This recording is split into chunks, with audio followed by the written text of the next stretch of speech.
सीधा पॉइंट पे आऊंगा। ये एक साजिश के तौर पे इसे देखना चाहिए। तो जो देश अंदर से स्टेबल नहीं है वो सुपर पावर कैसे बनेगा? तो कहीं ना कहीं साजिश है कि भारत में कुछ ना कुछ होता रहे। कुछ लोग मिलकर एजेंडा चला रहे हैं। अगर उसने बोल दिया तो बोल दिया। आपका क्योंकि अंदर प्रॉब्लम है तो वो बोलेगी। कोई भी चले मुंह उठा के अपना बोल दिया, फ्रीडम ऑफ एक्सप्रेशन। आपका फ्रीडम ऑफ एक्सप्रेशन आप अपने घर में रखिए भाई, हमको कोई फर्क नहीं पड़ता। भाई भले धनिया और पुदीना का फर्क ना पता हो, लेकिन आजकल फिरंगी सेलिब्रिटीज भी भारत को ज्ञान दे रहे हैं। वाह, नमस्कार, जय हिंद, मैं हूं रौनक। ये वीडियो पूरा देखना क्योंकि एंड में आपकी फेवरेट कविता भी है जो इंडिया के खिलाफ प्रोपेगेंडा को चीरते हुए आप तक पहुंचेगी।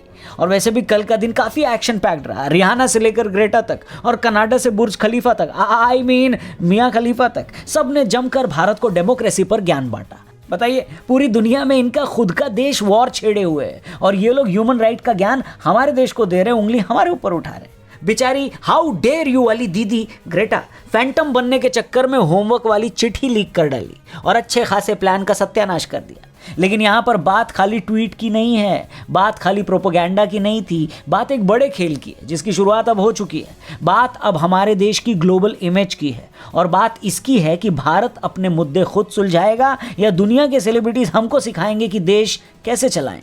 इसी पर एक खास बातचीत करने के लिए हमारे साथ जुड़ गए हैं मेजर गौरव आर्या। जय हिंद मेजर गौरव आर्या, वेलकम। जय हिंद, जय हिंद, बहुत बहुत धन्यवाद आपका मुझे बुलाने के लिए। सीधा पॉइंट पे आऊंगा। आम जनता जो देश की है वो यही जानना चाहती है कि जब भारत के इंटरनल मुद्दों पर बाहर से बड़े बड़े लोग ट्वीट करते हैं और सोशल मीडिया पे कमेंट्स करते हैं, तो ये एक साजिश के तौर पे इसे देखना चाहिए या फिर इसको हल्के में लेना चाहिए कि फ्रीडम ऑफ एक्सप्रेशन है, वो वहां से बोले या कहीं से भी बोले, हमको कोई फर्क नहीं पड़ता। नहीं, इसमें देखिए, फ्रीडम ऑफ एक्सप्रेशन का फायदा उठाया जाता है। चाइना इसको 3 वॉरफेयर स्ट्रेटजी कहता है, जो उनके पूरे एक स्ट्रेटजी में, एक फ्रेमवर्क में ये एम्बेडेड है और वो लोग इसकी हर साल 2 बार प्रैक्टिस भी करते हैं, जिसमें साइकोलॉजिकल वॉरफेयर है, मीडिया वॉरफेयर है और लीगल वॉरफेयर है। ये 3 तरीके की लड़ाइयां चाइना लड़ता है, टैंक, एरोप्लेन, सोल्जर, आर्टिलरी, इन सबके अलावा psychological warfare, media warfare and legal warfare. तो इसमें क्या होता है कि जो रिहाना वाला मसला है, ये तो अमेरिका से आया है, तो फिर मियां खलीफा का भी है, ग्रेटा थनबर्ग का भी है। ये सब जो बड़े बड़े लोग हैं जिनकी मिलियंस में फॉलोइंग है, ये लोग ट्वीट करते हैं। देखिए, ये पहली बात तो ये लोग बिना पीआर एजेंसी के, ये लोग तो किसी से हाथ नहीं मिलाते। तो एक तो ये चीज है कि भाई पीआर एजेंसी ने बोला कि ये मामला अभी उभर रहा है, तो इसमें आपको फ्री की पब्लिसिटी मिल सकती है और पब्लिसिटी उनके लाइन ऑफ बिजनेस में बहुत जरूरी है। दूसरी चीज ये है कि जब तक भारत, जो भारत कहते हैं ना विश्व गुरु बनेगा, भारत ये कहते हैं कि साहब भारत एक सुपर पावर बनेगा। आप रौनक खुद ही सोचिए ना, जिस देश में 8 से लेकर 10 स्टेट ऐसे हैं जिसमें रेड कॉरिडोर है, यानी नक्सल प्रभावित है क्षेत्र। आपके कश्मीर में प्रॉब्लम है, राइट? आपके लाइन ऑफ एक्चुअल कंट्रोल में प्रॉब्लम है, आपकी लाइन ऑफ कंट्रोल में प्रॉब्लम है। सियाचिन ग्लेशियर अलग से आपने ट्रूप्स 1000 से ज्यादा ट्रूप्स वहां पे लगा रखे हैं। आप मतलब पूरे हर जगह आपके विश्वविद्यालयों से किस प्रकार के जो बयान निकलते हैं, अगर आप पूरा देखेंगे, इसको एक तनाजुर में देखेंगे पूरा, एक if you look at this rather I should say holistically, अगर आप देखें तो जो देश अंदर से स्टेबल नहीं है वो सुपर पावर कैसे बनेगा? तो कहीं ना कहीं साजिश है कि भारत में कुछ ना कुछ होता रहे, कुछ ना कुछ बवाल होता रहे कि यू नो कि भारत वो पैर तो हम 4 कदम आगे रखते हैं, फिर 5 कदम पीछे रखते हैं। ये टोटल कहानी है। कई लोग को लगता है कि इसमें कुछ लोग मिलकर एजेंडा चला रहे हैं। अगर उसने बोल दिया तो बोल दिया। आपका क्योंकि अंदर प्रॉब्लम है तो वो बोलेगी। तो आपको अपने प्रॉब्लम को सॉल्व करना चाहिए, उसको काउंटर करने से ज्यादा इंपॉर्टेंट नहीं। हम प्रॉब्लम सॉल्व तो कर ही रहे हैं, हम काउंटर भी कर रहे हैं, हर चीज होगी ना। ऐसा नहीं कि कोई भी बाहर वाला, फिर अगर कोई भी बाहर वाला अपना राय मशवरा कर दे हमारे देश के बारे में और कुछ भी बोल के चले जाए, तो फिर वो लोग जिन्होंने अपनी जानें दी थी अंग्रेजों से लड़ने के लिए, तो उन्होंने गलत काम करा था क्या? कोई अगर बाहर वाले कोई किसी फिरंगी को आकर हमारे ऊपर बोलना था और हमारे ऊपर अपना हुक्म चलाना था, तो फिर ये जो जितने लोग शहीद हुए थे देश की आजादी के लिए, क्यों ऐसी जाया थे वो? नहीं, ऐसी बात नहीं है। बात यह है कि इंटरनल मैटर होता है, एक देश की सॉवरेनिटी होती है भाई। आप ऐसे नहीं कर सकते, खुद मुख्तारी हम लोग कहते हैं। अगर हमारा मुल्क एक खुद मुख्तार मुल्क है तो ठीक है, उसकी गरिमा होती है, देश की, हमारे कॉन्स्टिट्यूशन की गरिमा होती है। आप ऐसे नहीं कर सकते, कोई भी चले मुंह उठा के अपना बोल दिया फ्रीडम ऑफ एक्सप्रेशन। आपका फ्रीडम ऑफ एक्सप्रेशन आप अपने घर में रखिए भाई, हम पे क्यों थोप रहे हैं फ्रीडम ऑफ एक्सप्रेशन? अब हम बोलते हैं फिर उनको बुरा लगता है। यूथ बहुत सारे जो है वो इन्फ्लुएंस इसलिए हो जाता है क्योंकि उनको लगता है मिलियंस में फॉलोइंग है तो वो सही बोल रहा होगा। ऐसे लोग को क्या बोलना है आपको?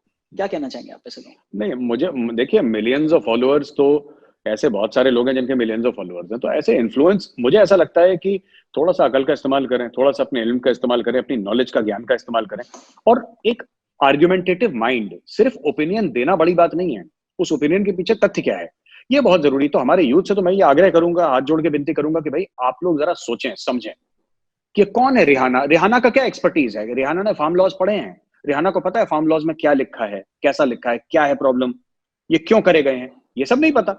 कॉन्सर्ट के बीच में उसने बोल दिया कि why is nobody talking about this. PR agent ने बोल दिया होगा, मैडम बोल दो जरा, बहुत पब्लिसिटी मिल जाएगी। मिल भी गई पब्लिसिटी। जिन लोगों को ये नहीं पता था कि रिहाना कौन है, इंडिया में कौन सुन रहा है रिहाना को, जो अंग्रेजी बोलने वाले हैं वही तो सुन रहे हैं। रिहाना को कौन सुन रहा है यहाँ पे, 2% पॉपुलेशन।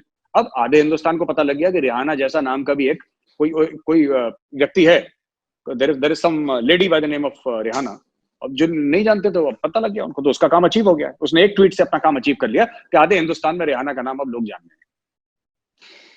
26 जनवरी को जो हुआ उस पे पूरे देश का क्या रिएक्शन था वो हम सब ने देखा।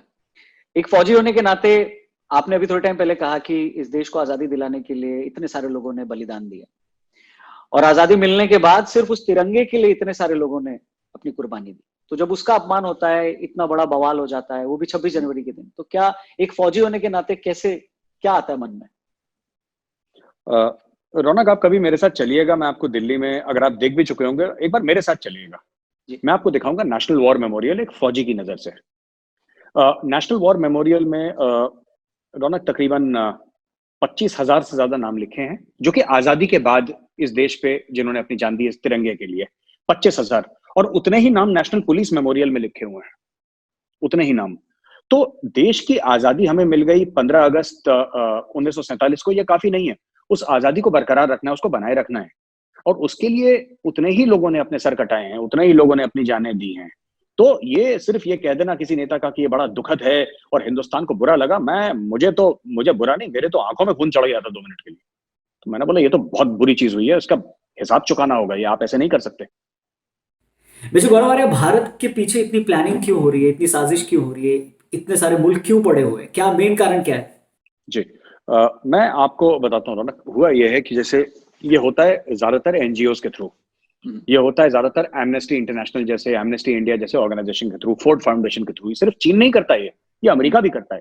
अब हम क्या, अमेरिका हमारा दोस्त, देखिए फॉरेन अफेयर्स में कोई दोस्त तो नहीं होता। तो बड़े कुछ लोग हैं हमारे लिबरल फ्रेंड्स, वो कहते हैं कि यार ये हमारा दोस्त है। तो मैं कहता हूँ फॉरेन अफेयर और लव अफेयर में फर्क होता है ना। Foreign affairs are hard nose things. आप एक डिसीजन लेते हैं, आपके मुल्क के जो मफादात होते हैं, आपके मुल्क के जो इंटरेस्ट्स होते हैं, उसमें आप सेल्फिश होते हैं और फिर आप डिसीजन लेते हैं। तो ये बाहर की ताकतें हैं जो हर समय चाहती हैं कि भारत कंट्रोल में रहे। क्योंकि देखिए 130 करोड़ का मुल्क, जिसमें कि $3 ट्रिलियन की इकोनॉमी है, कहते हैं कि अगले 5-10 साल में 5 ट्रिलियन की हो जाएगी, राइट। गजब का ह्यूमन रिसोर्स। ऐसा कौन सा टेक्नोलॉजी कंपनी नहीं है सिलिकॉन वैली में जिसमें भारतीयों का योगदान नहीं है, या फिर इवन व्हाइट हाउस में, ये सब। तो ये जो पूरी प्रोफाइल भारत की बन के आई है, खासतौर से पिछले 30-40 साल में, ये एक दूसरे देश के लिए, हमारे लिए तो बहुत, हमें गर्व की बड़ी अनुभूति होती है और बहुत हमें अच्छा लगता है कि भाई हमारे देश ने बहुत अच्छा करा है। लेकिन आप दूसरे देश के पॉइंट ऑफ व्यू से रौनक सोचिए, उनके लिए बड़ी घबराहट की बात है ये, उनके लिए बड़े डर की बात है कि ये कहां से आया देश। ये तो गरीबों का देश हुआ करता था आज से 30-40 साल पहले। यहाँ पे तो लोग भुखमरी से मरते थे। ये भारत को तो लोग कहते थे कि अगर इसको एड नहीं मिली तो ये लोग खा नहीं पाएंगे। यहाँ पे तो गेहूं की कमी पड़ जाती थी, अकाल पड़ता था। ये कौन सा देश है जो अब कह रहा है कि आईटी पे हम राज कर रहे हैं दुनिया भर पे, और हमारी नेवी ऐसी हो गई, आर्मी एयरफोर्स ऐसी हो गई। एक overall profile, diplomatic profile, world profile India की as an economic powerhouse और an economic story, success story ये बनी है। तो ये जो लोग हमें कंट्रोल करना चाहते हैं उनके लिए बड़ी एक दिक्कत है। तो चाहते हैं ठीक है इंडिया से दोस्ती हो, लेकिन इंडिया कंट्रोल में रहे, है ना, ज्यादा ना उछले, इंडिया तो कंट्रोल में रहे। तो ये जो हमारे जो यूथ हैं, यंगस्टर्स हैं, उनको तो मैं एक ही बात कहूंगा रौनक कि ये एक बात समझे कि देखिए आपको आगे बढ़ना और आपको अपने देश की कहानी, ये सिर्फ मोदी जी का काम नहीं है, अमित शाह जी का काम नहीं है ये, क्योंकि देश जो है हम सबका है। ये भाजपा या कांग्रेस का देश नहीं है। और जो भी लोग मोदी जी के खिलाफ भी हैं या अमित शाह जी के खिलाफ भी हैं, भाजपा के खिलाफ है, आप रहिए खिलाफ, वो आपका हक है। हम तो कोई नहीं होते आपको बोलने वाले ना कि आप खिलाफ मत होइए, आप बिल्कुल होइए। लेकिन कहीं ना कहीं आपको ये समझना पड़ेगा कि भाजपा देश नहीं है और देश भाजपा नहीं है। देश देश है और आप बिल्कुल देश के साथ चलिए।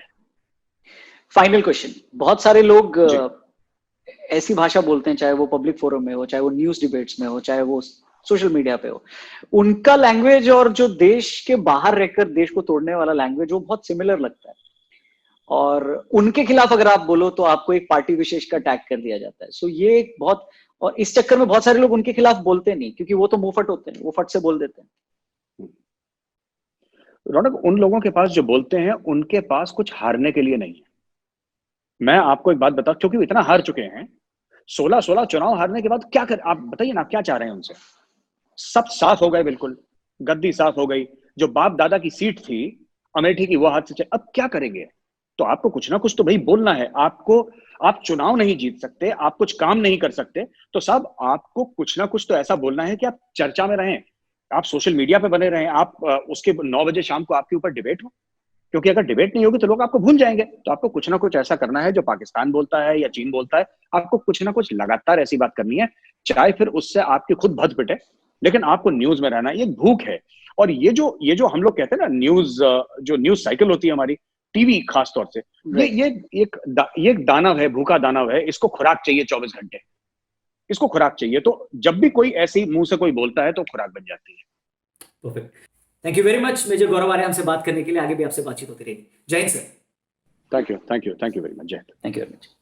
चलिए अब आपको चलते चलते कुछ पंक्तियों के साथ छोड़े जाता हूं। ये कविता, ये पंक्तियां अगर आपको पसंद आए तो वीडियो जरूर शेयर करिएगा और भी लोगों तक जरूर पहुंचाइएगा। तो अर्ज किया है कि मैं खेत में अपनी पड़ने वाली उपजाऊ वो खाद प्रिय, मैं खेत में अपनी पड़ने वाली उपजाऊ वो खाद प्रिय, और तुम बिना ज्ञान के फैलाती अफवाहों वाली दाद प्रिय।